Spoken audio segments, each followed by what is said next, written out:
Kadang suka ada yang bilang kayak gini, Ustaz. Gimana gimana? Kami tuh nggak pacaran kok. Tapi setiap jam 3 malam memang dia suka WA gitu deh, bangunin tahajud. Yang ketawa kayaknya ketawa karena pernah mengalami ya. Masya Allah. Sepertinya. Katanya gitu ya. Atau pertanyaannya cuma satu ya Mbak ya, yang suka di WA. Apa kalian yakin hanya kalian doang yang di WA? Hashtag trauma ya. Laki mata tebar piau brother ya. Atau kadang bilang, kami tuh nggak pacaran kok. Tapi memang kalau pergi pun selalu ke pengajian. Di motor juga diganjel kok pakai tas biar nggak kena-kena gitu ya. Masya Allah. Begitu nyampe masjid memang betul ke pengajian. Taunya pematerinya bicara tentang dilarang pacaran. Yang laki-laki WA ke perempuan. Sabar sayang, ini ujian bagi kita. Omong kosong ya. Tuh, kalau kata orang Surabaya embence no. Enggilani. Apa sini? GGI. Apa? Hati-hati ya. Itu playboy syariah namanya. Pokoknya hati-hati kalau depannya udah Assalamualaikum ukhti ya. Yang sebelah sini jangan sakit hati ya kalau disebut-sebut ya. Mas soleh semua. Tapi emang gimana ya? Emang udah salah satu ciri akhir zaman yang memang ya tetap kayak begini. Kalau ini kajian parenting juga saya pikir, tapi bukan parenting. Kalau parenting namanya parents kan ayah dengan ibu ya. Ini tapi tetap aja banyakan perempuannya. Saya mikir tadi tanya, apa satu suami bawa 3 istri atau gimana ini tuh? Ya, nggak juga. Memang nanti salah satu ciri akhir zaman bahkan perbandingannya 50:1. Dari 50 kelahiran, ada satu doang yang laki-lakinya. Kemarin ada beberapa kayak komunitas di Jabodetabek ngadain tentang kelas ta'aruf juga ya untuk persiapan pranikah. Tahu peserta akhwatnya 500, peserta ikhwannya 6. Serius. Ya, beneran sejomplang itu gitu. Punten ya. Pelajaran kalau sekolah untuk pengen jadi koki yang bagus, yang jago, ada sekolah masak? Ada. Pengen jadi orang yang pandai berbahasa Inggris, ada sekolah bahasa? Ada. Tapi kalau pengen jadi suami yang baik, istri yang baik, orang itu enggak ada sekolahnya. Tapi kadang lebih dipedulikan ijazah yang mahal itu daripada akhlak yang baik ya. Maka ya udah ya. Ya di sini tempatnya ngajinya. Kebalik lagi tadi ya. Yuk kita doakan dulu mudah-mudahan kalau di sini ada yang masih berpacaran, mumpung ini di majelis taklim penuh oleh malaikat, mari kita doakan semoga mereka hari ini juga putus. Ya. Whoops ya. Ada yang semuanya bawa tisu kan ya? Tisu nanti ya. Beneran ya, tenang, jangan khawatir. Kok saya diputusin terus sedih, nggak apa-apa, sedih itu manusiawi. Tapi ketika nangis, nangis juga ada dua. Ada yang nangisin masalah, ada yang nangisin dosa penyebab masalah. Beda tidak? Beda. Yang nangisin masalah gimana? Kenapa kamu nangis anak muda? Iya, habis diputusin pacar. Gitu. Kenapa diputusin pacar nangis? Ya 1 jam sebelum diputusin saya beliin mereka sekeluarga iPhone 14 Pro Max. Kamu kaya juga ya. Insya Allah. Yang disedihin adalah masalahnya. Ada juga yang nangis ketika diputusin pacar. Kenapa kamu nangis diputusin pacar? Karena selagi aku bersamanya, aku melupakan penciptanya. Gaya ya. Udahannya mau tetap aja. Nangis sambil nyalain keran di atas. Gitu ya. Ya Allah. Sampai katanya dia lebih suka hujan-hujanan. Karena agar tidak terlihat mana air mata, mana air hujan. Jadi film India itu nanti ya. Kucu-kucu hotahe nanti ya. Allah wala quwata illa billah. Udah. Jadi gini ya. Kita coba balik lagi menjawab tadi. Kok kalau misalkan di Islam gak boleh pacaran itu gimana ceritanya orang yang gak saling cinta, belum pernah pacaran, belum timbul rasa sayang terus menikah. Karena dalam Islam itu sekali lagi yang mempersatukan dua orang insan bukan rasa cintanya itu yang di awal. Tapi harus dipersatukan oleh satu visi yang sama, satu tujuan yang sama. Rasa tertarik lawan jenisnya mah fitrah. Ingat ya, tertariknya lawan jenis. Karena memang Allah menciptakannya Adam dan Hawa, bukan Adam dan Asep. Ya, jelas itu ya. Maka tidak ada ruang ya untuk LGBT ya. Maka kalau ada yang kayak gitu gimana kok ya, dakwahi, doakan ya. Jangan langsung dimusuhin, dijahatin juga ya. Suatu saat bisa berubah. Amin ya rabbal alamin. Hidayah turun. Amin, amin, amin. Maka istilah dengan tadi kita sepakat, oke, masalahnya cintanya itu manusiawi nih, tertarik sama lawan jenisnya. Ketika udah tertarik sama lawan jenis, nah tertariknya karena apa? Karena kalau tertariknya karena sesuatu yang bisa habis, bisa hilang, contoh hartanya cuma titipan, terserah yang punya mau ambil kapan aja. Ketampanan atau kecantikan habis dimakan usia, ya. Tidak mungkin selamanya cantik atau tampan, ya. Lalu kalau karena jabatannya, ya ada juga yang belum 5 tahun udah ketangkap KPK, ya. Jadi kalau misalkan alasan kita mencintainya itu hilang, apakah berarti hubungan ini juga harus berakhir, hilang? Enggak mau. Makanya kalau mau sandarkan alasannya kepada sesuatu yang tidak bisa hilang, yang abadi. Siapa satu-satunya yang abadi? Allah. Allah. Ya. Tapi kok belum menjawab? Gimana, kan belum cinta? Cinta itu sesuatu yang bisa timbul. Waktu kalian SMP aja, satu kelompok sama si Fulan, kok bisa naksir? Ya. Sampai jadi rajin ke sekolah, biasa susah dibangunin. Ya. Karena pengen kerja kelompok dengan si itu tuh. Ya. Ntar kode-kodean sama temennya. Kadang wanita tuh bisa nunjuk orang lain pakai bibirnya. Gitu ya. Kadang pakai lidahnya. Hashtag bahasa tubuh ya kok ya. Hati-hati ketampol malaikat mbak. Kebalik lagi. Apa? Nah, kalau misalkan sekolah aja bisa tertarik dengan lawan jenis. Ingat ya, tertarik dengan lawan jenisnya itu belum jadi dosa. Cara penyalurannya yang jadi dosa. Kalau malah jadi pacaran dan yang lain-lain itu baru jadi dosa. Ya. Terus kalau misalkan dengan teman sekolah aja bisa tertarik, apalagi nanti setelah satu rumah, satu ranjang bahkan setiap hari. Ya. Bukannya punten, kalau misalkan yang pacaran terus udah pacaran tapi dia sambil hijrah, sambil mulai ibadah, sambil pengen berusaha taat tapi masih pacaran, gak akan enak pacarannya. Karena nanggung, sesuatu yang di tengah-tengah tuh nanggung ya. Oke, orang maksiat ada kenikmatannya walaupun Allah tidak ridho dengan kenikmatannya. Dan orang yang ahli ibadah, taat ibadah juga dia punya kenikmatan. Ada nikmat tahajud, ibadah tuh ada rasa nikmatnya. Coba kalau di tengah-tengah, ibadah gak akan kerasa nikmat karena masih teringat maksiatnya. Yang maksiat juga gak akan kerasa nikmat maksiatnya karena ingat bahwa aturan-aturannya. Kayak misalkan pernah ada orang mulai hijrah, dia mulai digoda lagi sama teman-temannya. Bro, kita dulu bareng main-main bareng loh dari kecil. Ayo dong, gua ultah nih, milad. Masa nggak mau ikut party? Ya udahlah, ikut datang aja. Udah datang digodain lagi. Ayo dong, minum. Dulu kuat 1 botol, masa sekarang segelas aja nggak mau karena ngerasa nggak enak, takut dimusuhin, diminum 1 gelas. Setelah diminum, jangan 1 gelas, 1 teguk. Ya.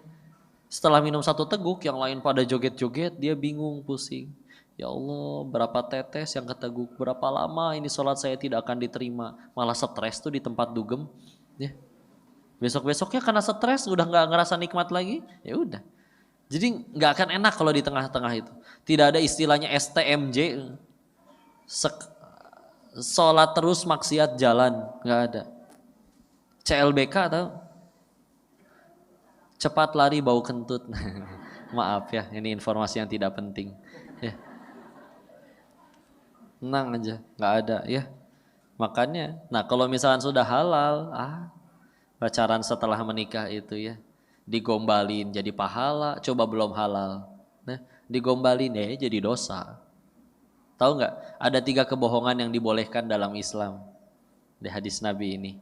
Ya, apa kebohongan yang pertama? 1, bohong di medan perang. Nggak mungkin Nabi ditanya, wahai Rasul, nanti strategi kamu perang belok mana? Nanti aku lewat kiri, ya dicegat atuh ya. Nggak boleh, nggak bisa. Yang bohong yang kedua yang diizinkan, yaitu bohong untuk mendamaikan kedua orang saudara. yang sedang berseteru. Enggak harus saudara kandung ya. Misalkan dia saudara seiman, kita bilangin, kamu tahu nggak aslinya dia itu kagum loh sama kamu. Nggak pernah ngomongin buruk-buruk, padahal nggak tahu juga ya, tapi pengen ngedamain aja gitu. Itu masih diizinkan. Yang ketiga adalah apa coba? Bohongnya suami kepada istrinya. Entar dulu. Bohongnya bukan bilangnya kerja tapi ke rumah janda, bukan. Bukan bohong yang kayak gitu ya. Tapi kata penjelasan guru kami, salah satunya, satu di Asari ngingatin, salah satunya adalah gombal. Emang semuanya gombal itu bener? Wajahmu bercahaya ya kayak rembulan? Enggak. Emang mukanya lampu senter bisa bercahaya? Enggak juga. Tapi kadang gitu ya. Ibu suka gak dikasih uang 100 juta? Suka? Gak apa-apa manusiawi. Tapi uangnya palsu. Gak suka kan? Nah kadang kita juga suka loh sama yang palsu. Contohnya pujian palsu. Ya. Coba ya, apalagi kalau acara reuni, ya, jadi tali mungkin misalnya ibu-ibu ketemu. Ibu setiap hari kok selalu tambah muda ya? Coba. Aslinya belah mana itu pujian? Tolong berikan penjelasan secara medis bagaimana masuk akalnya setiap hari manusia tambah muda itu gimana ceritanya. Tapi kita mah seneng, iya Masya Allah di WC teh ngaca sendiri. Iya juga ya. Padahal ya. Enggak. Hati-hati. Ibu kok terlihat awet muda? Saya udah 42 loh kok. Kayak 41,5 ya. Hati-hati. Karena kadang ada udang di balik bakwan, Bu. Hati-hati kalau ada bisikan maut setelah pujian. Coba contoh bisikan maut yang paling mengerikan. Bu, ada gopek dulu gak Bu?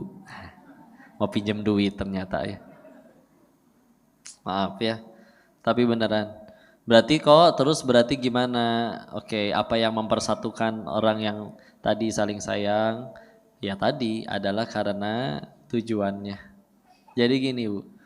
Kok berarti kalau tujuannya udah sama gak akan ada masalah ya pernikahan? Enggak Bu, bakal ada masalah. Pasti. Ya, namanya orang ya dengan dua individu karakter yang berbeda pasti akan ketemu ya, akan ketemu. Sama lah kayak dulu kita ngerasa kayaknya kalau aku udah SMA kayaknya bahagia hidupku. Pas SMA gak ada masalah? Ada. Kayaknya pengen cepet-cepet lah lulus SMA lah, orang pengen sukanya seni rupa, ini harus belajar fisika, kimia, jenuh. Apakah setelah masuk kuliah seni rupa gak akan ada masalah? Luar biasa itu tugas gak kurang banyak apa lagi. Ya. Kayaknya nanti setelah nggak udah capek nih kuliah, ntar kerja saya kayaknya udah enak nih hidup. Setelah kerja nggak akan ada masalah.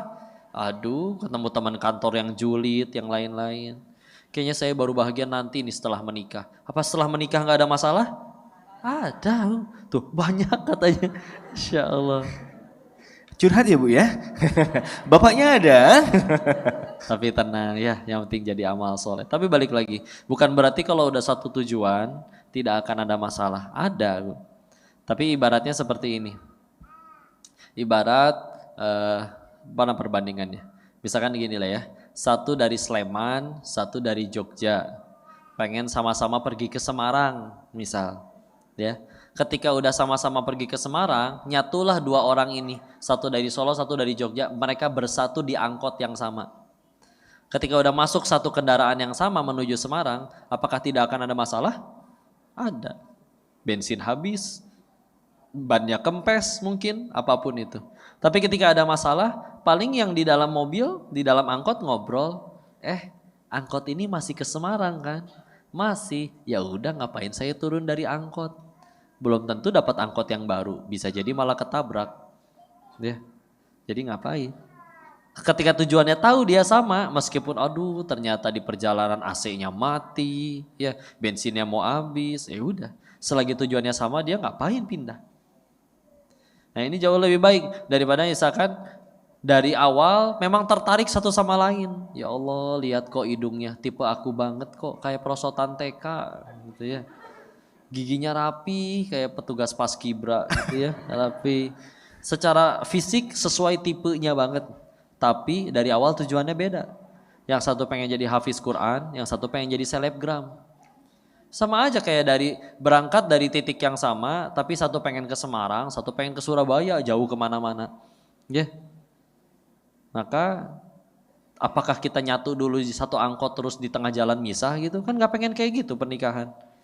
Tujuan itu yang mempersatukan. Ketika akhirnya ada masalah nanti ketemu menikahnya karena satu tujuan yang sama, pengen sama-sama berdakwah, pengen sama-sama ngejar ridho Allah, ya. Ada masalah misalkan kena himpitan ekonomi, suaminya difitnah di tempat kerja, ada ujian dari anak-anaknya, dari mertuanya, dari mana? Ngobrol paling duaan. Kalaupun sudah emosi terpuncak kan ya orang udah pakai imam paling juga ambil wudhu, sholat, sujud. Beres sujud, paling ngobrol. Kita masih pengen sama-sama ke surga kan? Iya. Gak mungkin tiba-tiba dia jawab, kita masih pengen sama-sama ke surga kan? Gak mau, aku sekarang mau ke neraka. Mana ada orang berani ngomong kayak gitu? Ya, ya juga, ya udah dipersatukan. Selesai pakai iman, pakai tauhid. Termasuk kalau ada pertanyaannya gini ya. Nanti akhirnya setelah menikah pasangan kita bertanya misalkan, ya. Kalau di sini manggil suami apa ya? Mas, apa?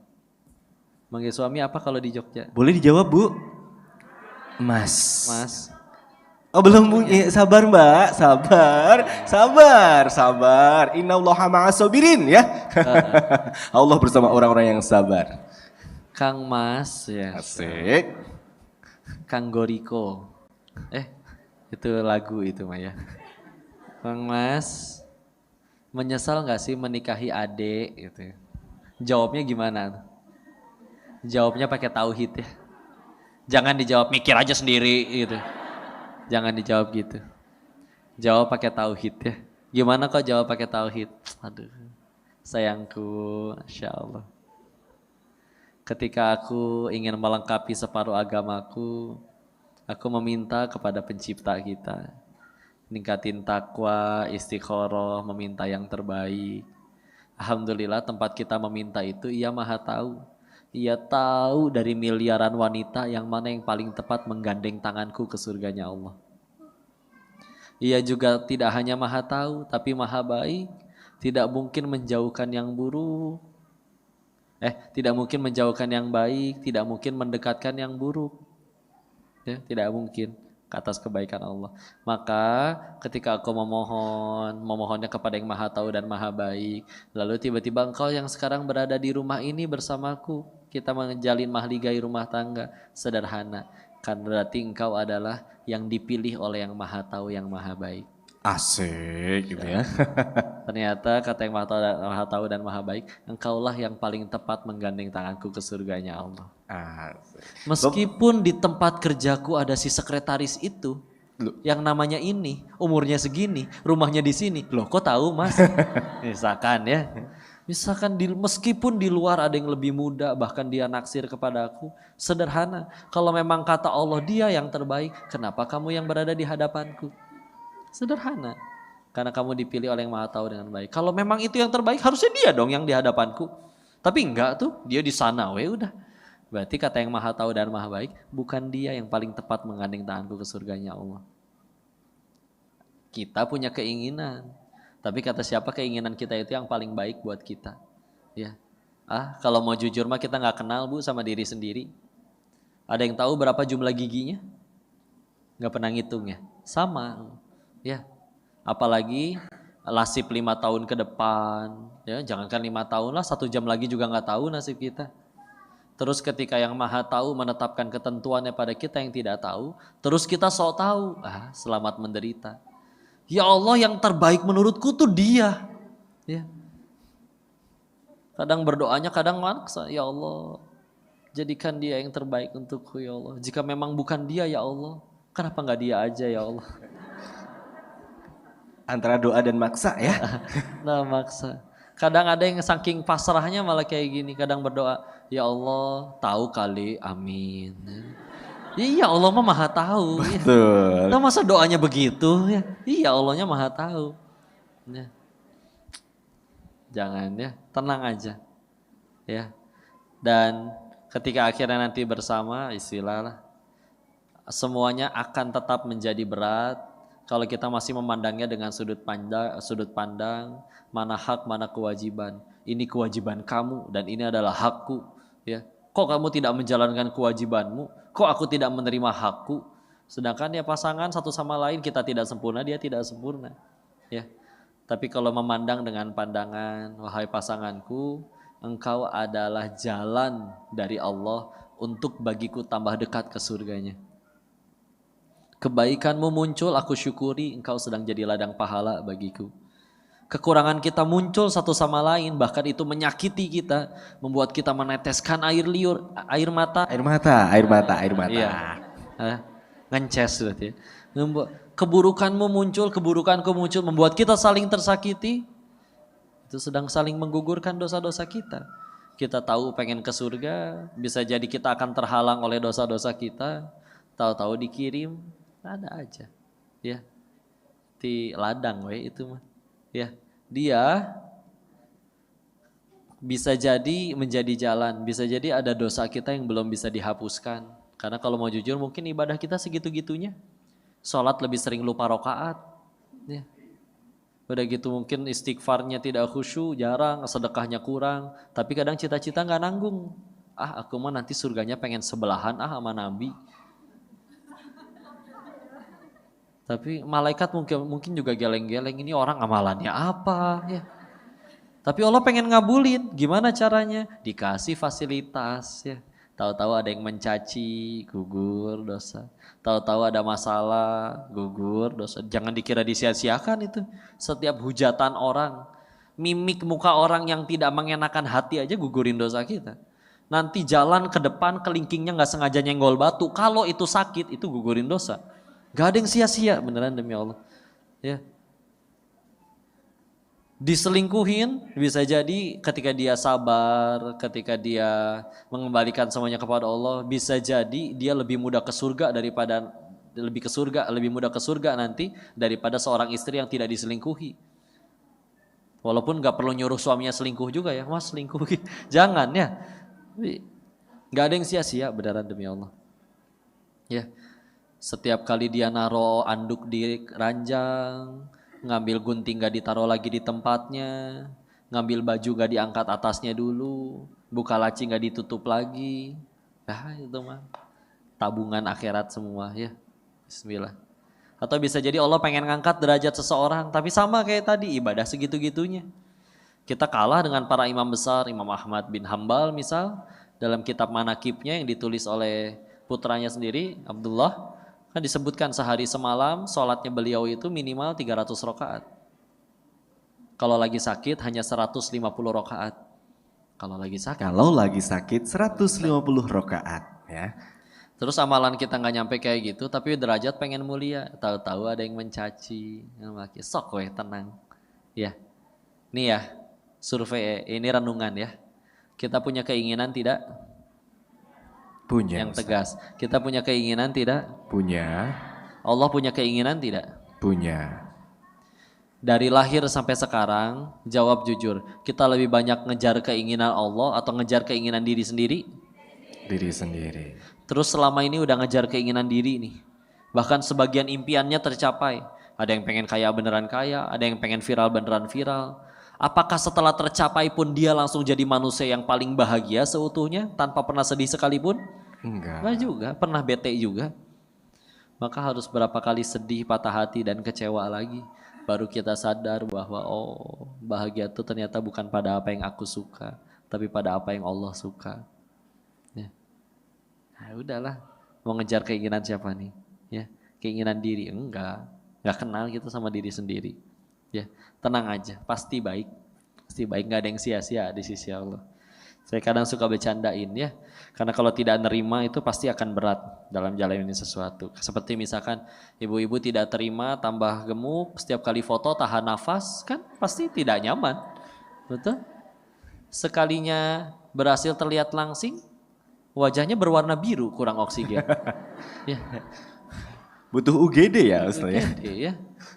Dan yang paling repot, yang dimarahin kameramen, tolong jangan gendut dong, itu gimana caranya Bu? Yang makan banyak ibu saya yang dimarahin, ya Allah. Capek sekali ya. Nah, saya pengen survei juga di sini. Saya keliling survei ke setiap ras terkuat di muka bumi dimanapun ya, para ibu-ibu ya. Ras terkuat di muka bumi ya, emak-emak ya. Lalu saya pengen tanya ya, kenapa kalian kaum Hawa kalau foto itu nggak bisa satu kali? Sekali kok, sekali. Tapi cetut, cetut. Belum timernya 5 detik. Ya, kok kan ganti sudut, ganti angle, cina ya. Benar ganti angle, sok survei. Kalian foto 10 orang, yang 9 sempurna senyumnya, tapi kalian merem sendiri. Diulang nggak? Tuh kan? Ya. Foto yang kedua, yang 9 sudah merem, tapi senyumnya kalian sempurna sendirian. Itu kan yang dipajang di status.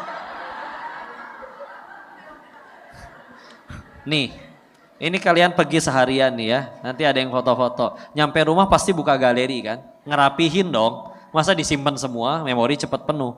Ya, dari sekian 30 foto ya, yang mana yang dihapus ya? Yang kaliannya merem, yang lain bagus, atau yang kaliannya udah bagus? Yang mana yang dihapus? Yang kitanya jelek kan? Padahal di foto itu ada yang dianya begitu bercahaya, pantesan suka berantem sendiri itu. Bagus nggak fotonya? Bagus, bagus apaan? Gua merem begini.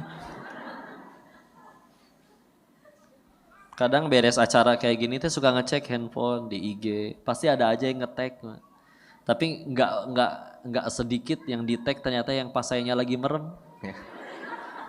Padahal saya ingat betul ibu ini foto 5 kali nih. Kenapa yang di-tag yang Kenapa itu yang ya? di-upload yang ini? Pasti di 4 foto yang lain sayanya bagus, ibunya yang merem nih. Hentikan kriminalitas itu ya. Dosa besar itu ya. La haula wala quwata illa billah. Apa-apalah nyenengin ibu-ibu. Tapi enggak ya, capek. Ya, ibu-ibu juga tenang, Bu. Jangan takut jadi tua ya. Kenapa jangan takut? Karena udah jadi, nggak bisa mundur lagi. Mau komplain apa? Aduh. Ya Allah saya tidak terima, itu kerutan udah nggak bisa bohong, Bu. Tidak perlu sibuk menjelaskan, si Koko mah nggak tahu waktu ibu masih SMA lucu pakai seragam. Kalau pengen beneran lucu, ibu pakai lagi seragamnya sekarang. Ya. Udahlah tenang aja, diatur. Nggak ada yang perlu kita takutin, apalagi perkara jodoh, rezeki, ya tenang aja. Inilah sederhana, hitung jarak saya dari saya ke botol minum ini. 1, 2, 3, 4 jengkal. Sekarang hitung jarak air ini dari gunung nyampe ke botol. Lebih jauh dari saya atau dari gunung? Dari gunung kok. Nyampe di sini. Gratis. Gratis kan Bu? Lain suruh bayar ya. Gratis. Cocek Bu. Iya hato Bu. Halalan toyiban. Dibikinnya dari hayam. Ya. Jarak saya ke ayam ini ya. Cuman 5 jengkal. Coba hitung jarak ayam ini dari kandang nyampe sini Bu. Jauh tuh, mana sayap belah kanan, belah kiri nggak tahu. Kita takut sama rezeki, ini otak belum bisa mikirin rezeki aja, belum jadi otaknya waktu masih di dalam rahim, masih janin, belum jadi tuh otak, nyampe rezeki. Ibu makan jengkol, makan pete sama piringnya, sama semua ditelan, tumbuh si janin. Teratur pula, nggak harus diaturin. Pernah ngelihat ada ibu-ibu hamil kayak begini? Ibu lagi apa? Bentar kok, tadi saya makan wortel. Saya ini pas wortelnya udah nyampe usus. Saya sedang mengarahkan vitamin A-nya biar masuk ke janin saya. Melesetan kena kuping tuh Ibu Naruto itu ya. Semua diaturin, ampasnya dibuang, nutrisinya disalurkan tanpa minta, kadang sambil maksiat. Ya. Atur diaturin, ya. Akhirnya coba Bu, kebayang Bu ibu makan wortel, keluar wortel, repot sekali. Dan dikasih sinyal yang sempurna, mules. Mules itu fasilitas luar biasa Bu. Secanggih-canggihnya masa depan, misalkan di masa depan ya, bisa mengkoneksikan perut ke bluetooth nyambung ke handphone. Jadi setiap kali mules handphone bunyi getar, waktunya boker, waktunya punten ya, misalkan gitu ya. Mohon maaf. Terus kan kalau ketiduran mana bisa ada alarm. Coba mules Bu. Lagi pules-pulesnya tidur juga bangun pengen ke toilet daripada keluar di situ. Ya. Coba bayangin kalau tidak ada fasilitas mules, segagah-gagahnya orang lagi wibawa, lagi pidato, tahu-tahu bau, nggak ada wibawanya. Kenapa jadi ngomongin gini ya? Tapi fasilitas luar biasa. Itu sinyal yang sempurna untuk orang bisa harus pergi ke toilet. Lahir bayinya tidak punya ASI ibunya. Allah ciptakan sapi. Coba, sapi makannya apa? Rumput. Bisa jadi susu tuh. Coba ibu makan rumput, Bu. Kurus nanti ya, ya? Jadi penyakit. Ya. Tahu tidak sapi yang beredar di Indonesia, susu yang beredar di Indonesia, sapinya nggak di Indonesia. Ya, entah di mana, di New Zealand katanya banyak, nyampe ke sini. Ya. Coba mana yang lebih hebat? Bayi yang datengin sapi atau sapi yang datengin bayi? Bayi yang datengin sapi atau sapi ngedatengin bayi? Bukan sapinya sih, tapi susunya. Bukan susunya, air susunya. Susunya mah nggak gantung. Maaf ya, digocek ya. Tenang aja. Udahlah, diaturin, nggak akan ketukar. Itulah yang menjelaskan kenapa kita tidak boleh menikah dengan sapi, betul? Karena apa? Karena di New Zealand. Jauh. Karena beda spesies aja sih, udah ya. Tenanglah diatur. Kemarin kajian di Surabaya di PT Bogasari, pabrik tepung. Saya tanya ini klien terbesarnya siapa? Pabrik mie instan. Belum lagi tukang-tukang gorengan dan lain-lain. Ladang gandumnya di mana menyuplai tepung sebanyak ini? Oh, satu di Kanada, satu di New Zealand. Berarti ibu setiap kali makan mie instan gorengan impor itu teh, Bu. Si ibu makan mie instan dari Kanada bahan bakunya. Semuanya teratur, tanpa minta, tanpa itu jadi semua, nggak ada yang sia-sia, ya. Maka tidak perlu ada ketakutan ya, yakin aja sama Allah. Tidak akan mati seseorang sebelum rezeki yang sudah Allah tentukan diterima semuanya, ya. Sampai jam berapa ini saya? Aman Ustadz, masih ada 10 menit lagi nanti kita akan buka untuk tanya jawab ya. Udah ya, ini berarti sekaligus kan. Tentang tips buat laki-laki dulu ya. Ada 3 kelebihan yang harus dimiliki seorang suami nanti. Atau calon suami. Iya, calon suami nanti. Baik, silahkan dicatat Mas yang tadi nyari ya. Iya. Perlu bolpen? Enggak usah, oke siap. Maka jelas satu suami yang pertama dari 3 kelebihan, satu dia harus lebih takwa. Harus lebih takwa. Ya, daripada istrinya. Kalau misalkan istrinya sehari baca Al-Qurannya 1 juz, dia 2 juz. Kalau sehari istrinya sholat duhanya 2 rakaat, dia 4 rakaat kalau bisa lebih. Pokoknya nggak boleh kalah ketakwaannya sama istrinya. Ya, istri mah ada liburnya, ada haid, ada ini. Kalau laki-laki kan nggak ada liburnya. Ya. Yang kedua, selain lebih takwa, harus lebih ilmu. Harus lebih berilmu. Iya, harus lebih berilmu daripada istrinya. Bukan berarti jadi mutlak haram kalau misalkan ilmu istrinya lebih tinggi kita nggak boleh nikahin, bukan gitu juga ya. Tapi ini kalau untuk idealnya ya harus lebih berilmu. Nanti istri soalnya terbatas jelas pergaulannya.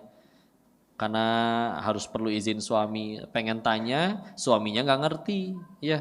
Maka ya udah gimana, ya. Karena alhamdulillah mudah-mudahan bisa punya suami yang berilmu. Yang ketiga ini tidak wajib. Tapi juga kadang di zaman sekarang suka jadi kendala besar, yaitu harus lebih duit. Baiklah. Maksudnya, lebih banyak duitnya. Kok berarti kalau uangku tidak lebih banyak daripada calon istriku nggak boleh nikah? Bukan, tenang aja. Kalau kita niatnya nikahin dia lillahi ta'ala untuk amal soleh, tenang, Allah maha kaya, Allah akan mampukan. Ya. Ya, itu yang utama. 3 kelebihan laki-laki. Yang istri untuk supaya nanti laki-lakinya ini, suaminya ini betah di rumah dan akhirnya menjadi menyayangi kita, bismillah insyaallah karena Allah ya. Harus siapkan 4 wewangian katanya. Apa saja yang pertama? Minimal wangi lantainya. Yang maksudnya nyampe rumah teh nggak bau apek berantakan, berecetan di mana-mana ya. Yang ketiga, dari nomor 4 tadi nyebutnya ya. 4, yang ketiga wangi masakan, nyampe rumah teh ya Allah, ini wangi makanan favoritku, ya. Nyampe tadi hidungnya terpuaskan, perutnya terpuaskan. Kayak kedua berarti kalau sudah ada anaknya, ya anaknya juga sudah wangi pulang-pulang teh. Pulang-pulang teh dipeluk sama anak bau comberan kan nggak nyaman juga. Ya kecemplung. Yang terakhir mah udah paling jelas ya, yang utama. Ya istrinya juga wangi ya. Jadi jangan wanginya kalau pas kondangan, justru kalau pas lagi di rumah ya sama suami. Ini mah tips aja ya, tapi tidak asli, tenang. Tidak ada yang perlu ditakutkan. Sudah Allah tentukan mau jodoh, takdir, dan yang paling penting kan bukan berarti harus dapat jodoh di dunia, ya. Karena ada orang yang memang dapat jodohnya nanti di alam setelah kematian di akhirat sana, ya.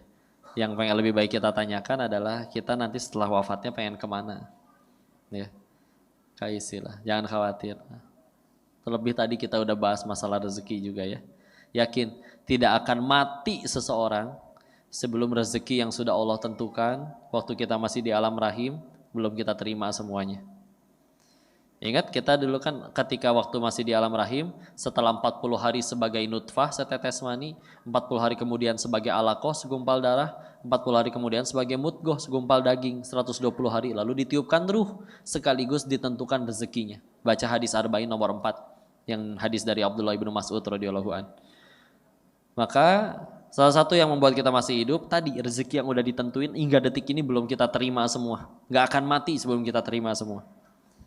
Dari kisah dari guru kami, ada orang kecemplung ke sumur, minta tolong, didatengin sama orang, turunin timba, naik dia ke atas. Udah gitu duduk, dikasih minum dulu segelas susu nih biar tenang, minum susu.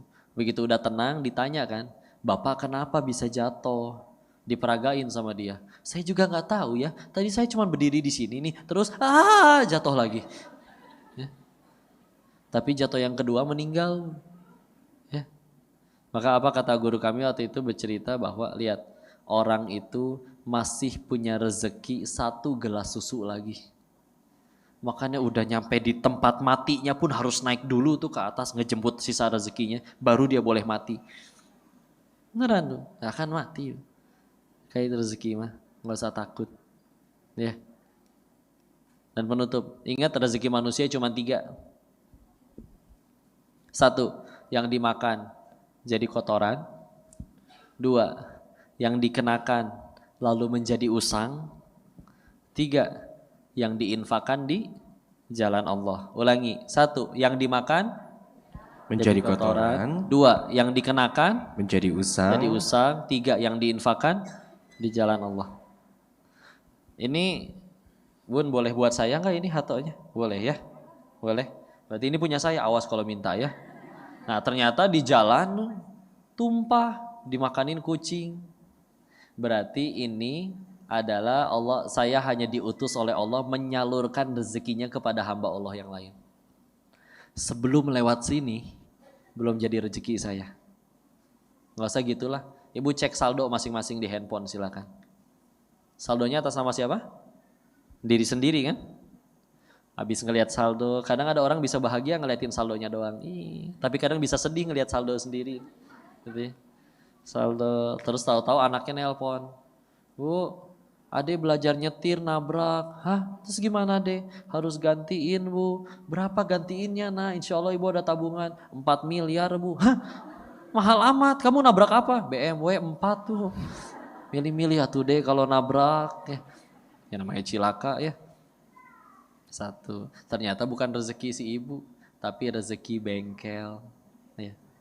Udah titik. Sama Bu, ibu sedekah sama orang di lampu merah nih. Aslinya bukan ibu dermawan Bu kalau mau jujur. Tapi memang ada rezeki orang tersebut yang Allah titipkan di dompet kita. Aslinya Allah yang sedekah menyalurkan rezekinya kepada hamba Allah yang lain itu. Kita yang cuman jadi jalan diizinkan kecipratan pahalanya. 1 tapi syaratnya. Ngilang, gak usah ngaku-ngaku. Kamu kan dulu saya yang nolong. Ya. Kamu kan dulu bisa ngaji saya yang ngajarin. Enggak. Allah aja itu yang nolong. Ya, sebelum lewat sini bukan punya kita. Di kulkas kalian mungkin di rumah di kulkas di rumah punya migar kan? Tahu migar tidak? Minuman segar. Kenapa harus disingkat ya? Terus tahu-tahu ponakannya pada datang minum, ya udah rezeki mereka. Ya. Yang kedua, yang dikenakan lalu menjadi usang. Kita tahu ya, yang paling sulit bagi kaum Hawa itu mungkin menolak godaan diskon, betul? Betul. Hipnotis itu ya. Nah, kadang ke bawah sholat, ya Allah itu gamis teh, lucu, ya Allah sholatin dulu aja lah. Allahu Akbar, ya Allah warnanya bagus. Allahu Akbar, kebeli mualnya. Sami Allahu liman hamidah. Ayah kan besok ngasih uang belanja. Yeay. Allahu Akbar. Temen aku juga ada yang mau bayar hutang. Allahu Akbar. Mana lagi diskon. Allahu Akbar. Jadi beli.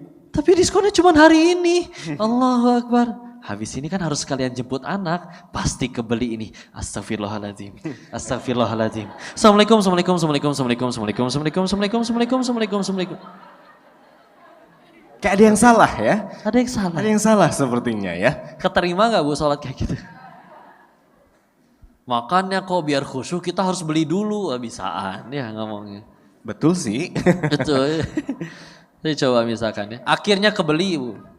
Bawa pulang ke rumah. Kadang dia ditanya itu kok beli lagi kan masih banyak gamis. Ya mudah-mudahan aja ada kondangan tuh. Mudah-mudahan ya. Nyampe taruhlah di lemari kan. Gak mungkin taruh di kulkas yang tadi ya. Taruh di lemari. Ternyata sibuk, besoknya memang sibuk kerja, atas izin Allah karirnya naik, jadi mulai pindah kantor, keliling cabang, kunjungan keluar kota, terus karir melejit, atas izin Allah 5 tahun kemudian bisa pindah kontrakan, bongkar lemari, ngelihat, ini baju 5 tahun yang lalu, ya Allah masih ada label harganya, cobain ya udah gak muat, aku tambah gemuk, adeknya lewat ya. Dek, ya udah buat kamu aja. Serius Kak? Udah. Dan akhirnya dipakai sama si adiknya sampai usang. Coba lihat, ya. Kita selama ini aja ngaku-ngaku itu baju saya. Ada di lemari saya. Tidak seorang pun berhak memakainya tanpa seizin saya. Berarti itu milik saya. Tapi yang pakai baju itu sampai usang adalah si adik, itu rezeki si adik. Terakhir, yang diinfakkan di jalan Allah. Juga ada pengusaha soleh, tiap kali beres jualan sisain sedikit buat modal jualan besok, sisanya sedekah. Maka ditanya sama teman-teman yang lain, kamu gak sayang sama uangmu? Invest dong seperti kita. Dijawab sama pengusaha solehnya, justru saya sayang banget sama uang saya, makanya pengen saya bawa mati. Gimana caranya? Transfer ke rekening akhirat. Gimana caranya? Sedekahin, gak akan Allah sia-siakan. Tenanglah, betapa repot dikumpul-kumpul, ya Allah apalagi kalau duitnya gak halal ya. Hasil korup, dibelikan villa, gak boleh atas nama sendiri. Siapa yang paling enak? Si Mamang sama si Bibi tiap hari berenang seger di villa ya. Sambil lari-lari di taman, ya Allah kayak film India. Bunda mau tidur di kamar yang mana malam ini? Karena kan kamarnya banyak di villa, coba. Tiap hari tinggal di villa. Seger, digaji pula, dan tidak dihisap. Sok, mau kerja nggak jadi tukang jaga villa? Insya Allah. Ya, coba yang punyanya, ya Allah belum tentu ngunjungin setahun sekali. Apalagi ketika sudah mau masa pemilihan repot disembunyikan, takut kena audit. Ya, udah gitu, nggak bisa diaku, belum tentu datang setahun sekali. Tiap bulan harus transfer biaya maintenance sama gaji si Mamang. Ya, dikira biaya maintenance kolam renang segede gitu murah. Tiap bulan itu buat ngurasin apa segala macam. Dan yang paling berat, dihisap. Bukan berarti nggak boleh punya ya, silakan. Tapi ya, yang penting jadi amal soleh, jadi tambah dekat sama Allah aja. Wallahu a'lam bishawab. Mudah-mudahan bisa jadi manfaat yang disampaikan. Mohon maaf lahir batin atas segala kekurangan. Kembalikan kepada Ustaz. Barakallahu fikum. Assalamualaikum warahmatullahi wabarakatuh.